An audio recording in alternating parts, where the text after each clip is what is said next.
What's going on, guys, and welcome to episode 67 of Tech in 2, the weekly series where I break down last week's video game and tech news in 2 minutes or less. The main topic for today's episode is a data mine coming from Taro Alanin on Twitter that is suggesting that new hardware from Microsoft could be on the way. And this particular data mine only pertains to the potential name of a potential new Xbox console, that name being Xbox Keystone. Now, there isn't a whole lot to go off of here, as the only part of the leak is this new name that he found. However, the interesting part about this is that it was recently added to where Taro found this, and it was conveniently placed right below the codenames of the past two Xbox consoles. Scarlet being the codename for the current gen consoles, and Durango being the codename for the Xbox One. Even though the new Xboxes have only been out for less than 2 years, they could still be making an upgraded or slim model if it even is hardware in the first place.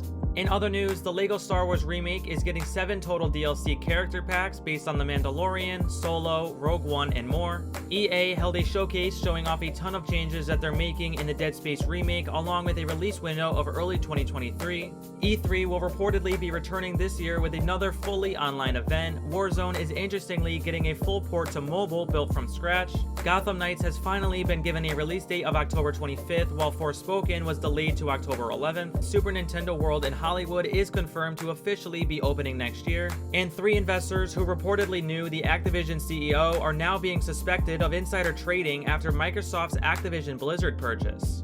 On the tech side, starting with movies and shows as usual, Batman has now surpassed $460 million at the box office, and HBO Max is officially developing a Penguin spin-off featuring Colin Farrell. Amazon Prime is reportedly developing a TV adaptation of God of War, and The Flash and Aquaman 2 have both been delayed to next year. Also, Apple held their spring event on Tuesday where they announced the next generation iPhone SE, a new green color for the iPhone 13 and 13 Pro lineup, and a new iPad Air with the M1 chip. However, the biggest news was the announcement of the M1 Ultra, which is legitimately 2 M1 Maxes merged together. And lastly, Nvidia's 3090 Ti could be launching on March 29th according to a new report, and another report is saying that AMD's upscaler FSR 2.0 will be announced soon. And this does hold up, as AMD is taking part in the next generation image upscaling for games event at the Game Developer Conference next week.